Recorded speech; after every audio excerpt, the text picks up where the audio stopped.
พี่น้องเบิ่งนอกกำลังเมนค่ะว้าวคุณโอ้นอนี่นะสะอ่อนเนาะนะว้าวสะอ่อนคุณพี่น้องคุณนะสะอ่อนนอกำลังออกดีนะอู้มึงไม่ส่องอ่านซอสเลยนะบอมมดกระโตม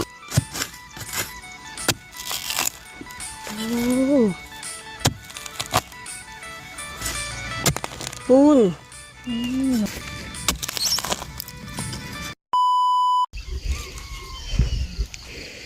สบายดีพี่น้องสวัสดีกัน